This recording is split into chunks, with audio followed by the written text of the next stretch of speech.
Hi everyone, welcome to another edition of Pele Yoetz. Today we're on the letter Bet and we're talking about disgrace. This is a issue where a lot of us, I think we can transgress this quite easily. I think sometimes we're very loose with our words and we don't understand, I think, the way in days of old, the consequences of such an action. It says, our sages said in Avot 4:3, do not become scornful to any man, for there is no person who does not have his hour. And they meant to say that one should not disgrace or curse even a lowly stranger. Perhaps he will rise to power, and his fear will become great, and he will exact revenge from you. So you never know what the destiny is of a person. It is Shem alone who brings someone into power and who brings them down. And, you just don't know. You can be making fun of someone, mocking someone, or being mean or cruel to someone, and that person can turn around and somehow be in a position of power and authority over you. And they will remember your harsh treatment of them, and they will look to exact judgment. Because remember, all things are coming from Hashem, right? It's not, we think we're running the world and we think we're coming into our positions. We're not. It's Hashem. And Hashem sees all. And he repays all. So it says, all the more so one should not disgrace a Jew. For in the image of God he made man. One who shames a Jew is considered as if he shames the divine presence, has v'shalom. And the sages said in Sanhedrin 58b, one who slaps the cheek of his friend is considered as if he slapped the cheek of the divine presence. There is no reason to ever disgrace any Jew, as we wrote above in the above entry of love of friends. A person may only disgrace himself, and it is proper that he should be shameful in his own eyes, due to the intimate knowledge of his blemishes and imperfections. The order of the world is reversed. A person sees only the imperfection of others and not his own. Nigiyam 2:5. This is because a person naturally searches for the mistakes of others and immediately judges them with disfavor. However, in regards to himself, he searches for 49 ways to purify the contaminated creature, and so that he imagines that he is pristine and upright, and there is no one like him on earth. Now, this is very true, right? There's a famous saying my mom used to say that when you're pointing your finger at someone, there's three more pointing back at you. And oftentimes when there's something about someone else that bothers us, it's because we are actually deficient in that area. We really are. So it's surprising, but yet when it comes to judging them favorably, we have trouble with this. But if we ourselves were caught in the same thing, we'll have, like they said, 49 justifications as to why, even if we were in error, why we were right and justified in doing it. And this is really human nature at its finest. It's just, this happens to the best of us. So it states that this is not the correct path. Rather, it is proper for a man of integrity to judge every person favorably, but himself to deeply search to find his imperfection. And if he does even a small wrong between man and God, or between man and man, it should be magnified in his eyes, and he should not minimize or trivialize it. The Chovetz Halavot in the gate of Tshuva in chapter 7 wrote that one should not look at the size of the sin, but at the greatness of the king who commanded it. Even for the slightest wrongdoing, a person is considered a rebel against the king of honor. And if he is a person who learns much Torah and reached astonishing achievement in his performance of the mitzvot and good deeds, it should be as little in his eyes relatively to the perception of the immensity of his responsibility and ability. So it's funny, the Ramban has a letter, and I actually posted that. It's on the YouTube channel on Gimel Dalet 777, GIMEL DALET 777, and it's under the Ramban's letter. And this talks about this. It's a tremendous letter, and it's also at the end. It says that every day you read this letter, Shemaim will answer your request. Amen. And this is what it's talking about this concept of seeing the way you should be viewing other people's, them missing the mark or their mistakes, and the way you should be viewing yours, and the way you should be speaking to somebody. So it says, therefore, a person should always say with his mouth and heart together, I have not done any good deed, especially at the time when he is erroneously being honored by others, and he must vigorously refrain from any haughtiness. So again, Hashem is running the world. even myself, I'm doing this shirim, but Hashem is the one that's giving me the words. So it's not me that's doing it. Okay. If you think this is a great shirim, give kavod to Hashem. I'm just a shliach, and without him giving me the ideas, the words in my mouth, this would be a disaster. Has v'shalom. So it says, at the time he should say in his heart, I know myself that I'm not worthy, and he should be shameful and abhorrent in his own eyes, more so than any other creature. Even among the animals that are not, there is not one that angers his creator like him. All the more so he should be lowly in his eyes, lower than the children who have done no sin. Even if he possesses the merit of mitzvot and good deeds, he must always be concerned about his debt greater than his credit. Remember, there's always a scale. And we should always look at ourselves as perhaps it's either 50-50. Like even if you were a great tzaddik, it has to be looked at either like you're 50-50 and the next thing you do could tip the scale. Or has v'shalom, it could be like 49-51 in your deficit. And so you really need to do extra, you know. So it says, our sages already said in Tani 20b, a man should not treat any person with scorn, for every being is the handiwork of the Creator, and everything that the Kadosh Baruch Hu made in his world, he did not create but for his honor. So if other people disgrace him, he should not respond or quarrel at all. Rather, he should be dismissive, bow his head, and say, this is a sign that I am disgusting and rejected by the Creator because of my sins. And he has sent the person to disgrace me, for God told him to curse. On the other hand, on the other hand, his heart should rejoice, for God has chosen to gently chastise him with suffering. And he does not incur monetary loss for this purpose of emulating willful sin and unintentional wrongdoing. Heaven has done him a great honor. This is on condition that he accept it with love and content with kind of castigation. Our sages in Gittin 36b already commented that about such individuals, the verse in Shoftim 5:31 exclaims, and those who love him, he will be like the sun when it shines strongly. So now, this concept of when somebody comes to rebuke you to keep your mouth silent, this is easier said than done. I had an incident where somebody actually called me, right, and said something to me, and it kind of did like hurt my feelings, but I actually stood silent because, I was trying to practice this concept. And ironically enough, I think it agitated the person more because it seemed like the less I was just like, okay, I understand. And they kept going more and more and even further and further and further. So it was like, it's a very interesting concept. Nevertheless, if somebody is rebuking you, especially they're embarrassing you, know that that's your time. Please keep silent. Again, it's easier said than done. Stay silent. And know that at that moment, that's the time that you've held up the world, and in turn Hashem, grants you the tefillah, your heart's desire, and on the other hand, it really accept it with love because you probably had we probably had some kind of outstanding debit on our account, and whenever Hashem comes with any kind of these hardships, it's because we have a zechus to be in Gan Eden. But this would prevent us from being in that proper place. So he has to charge us for it now, right? Because he doesn't want us to miss out later. So take it with love. Much easier said than done. Much easier said than done. And sometimes it takes a few times till we get there. But with Hashem's help, we will get there. But lo aleinu, we should never be tested. And let's continue on. It says, how much more so must a man be careful never to be ungrateful and shame a person from whom he even marginally benefited. This is evidenced by the maxim of our sages in Berachot 50b, not to mistreat food by their dictum in Bava Kama 92b. Do not throw a stone into a well for which you drank. And Moshe Rabbeinu did not strike the river because he was saved from it, as is written Shemot 2:3, and she placed him in the reeds of the bank of the river. He also did not hit the ground, since he had benefited from it when he buried the Egyptian man who killed him.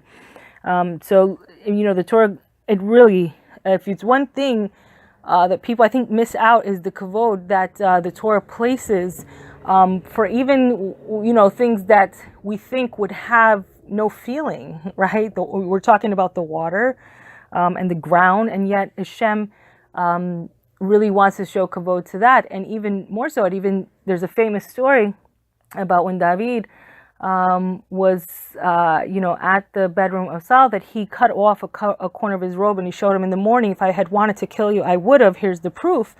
And later on, David HaMelech was cold, and it is said that he was cold because he did not show the kavod to the garments, and therefore one who does not show the kavod doesn't benefit. And I don't want to say he didn't show kavod, but because of the fact that he cut it.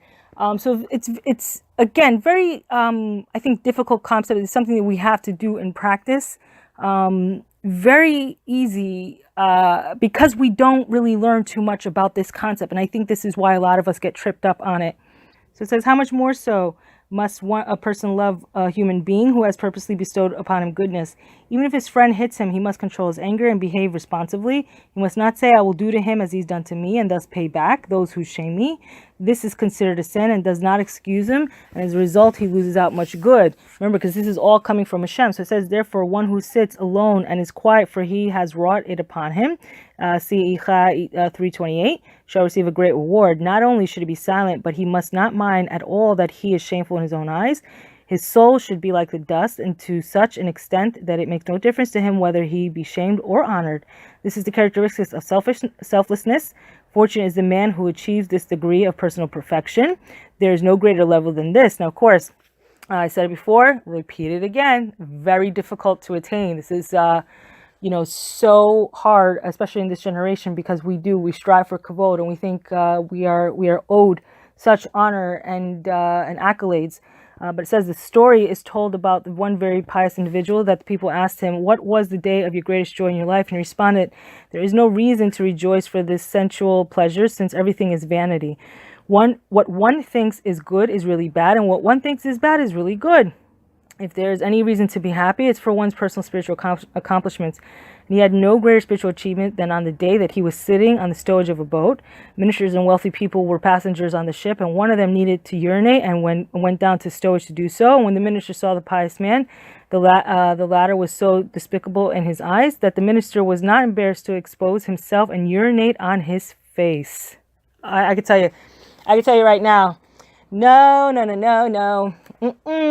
See, I'm not at that level, because I think I would have taken a 2x4 and we would have had a rumble. So that's just to show you, I'm also a student here of this lesson. So it says, the pious man realized that he had not internalized this degree of selflessness to such a degree that he did not mind at all, and his heart rejoiced, and his soul was exhilarated, for he had not acquired this tremendous level of personal perfection. For he had acquired this tremendous level of personal perfection. If a person is not able to exhibit the degree of selflessness, at the least he can control his words. This is the meaning the commentators have imparted to the verse Tehillim 131:2. If I have not stilled and silenced my soul, if I have not reached the level of total selflessness, at least I was silent long enough until my mind was settled by sufficient pure thoughts to remove any ill feeling from my heart completely. Joy and exaltation will be his lot. So the advice here, I know I'm not alone with this urination example, right? I know I'm not alone. However, I think that we can get to a place, the advice here is that if someone is chastising us or doing something, that if we take it and meditate on it, why it came, etc., this came from Hashem, blah, blah, blah, that we will in turn kind of absorb it better and really process it well, and we can move on. And in doing so, we receive a great reward from Hashem. So it says, of course, one must be careful and diligent to not disgrace someone who he is obligated to respect, like his father and his mother. Behold, it is written in Devarim 27:16, curses the man who shames his father and mother. In the Halakha, the Sisers of Beit Yosef, Yored Dia, section 334, see Bedek Habayit, wrote that even though our sages said in Kedushin 32a, a father who forfeited his honor is forfeit. This is specifically his honor, but not permissions to shame him. So let's say your father is not a Talmid Chacham. He's not a Talmid Chacham. That doesn't give you the right to put him down or to shame him. Hear that well, okay? Now, granted, it does get tricky and dicey. I think that in this generation, we have a lot of the children who are more balei tshuva and their parents are not. So this becomes an area where it can get very dicey. You have to really, this is the time to, put that workout tape in and do it. This is a really hard challenge for a lot of us in this generation. So it says, woe unto those wayward children who treat their parents with such disgrace that they set their teeth on edge. Woe unto these children on the day of judgment and the day of reproof. The same is true of a person who humiliates his rabbis. Such a person must be excommunicated. And the Gemara in Sanhedrin 100a asks, what is the minimal act that constitutes shaming a Torah scholar? And the Gemara answers, one who says, these rabbis, right? This is also another problem in our generation. Whenever the rabbis say something and we say, oh, this is from the Rabbanan, this is, these rabbis always making things up. They're always making things as they go along. We see a lot of this in this generation. There is this high level chutzpah that has been unlike any other time. Such a serious averah.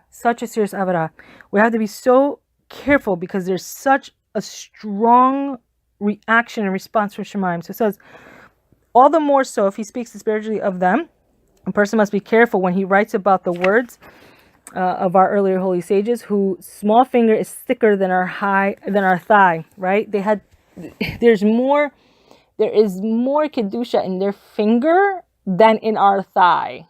Okay, it says, see Drashot Haran Drash 10.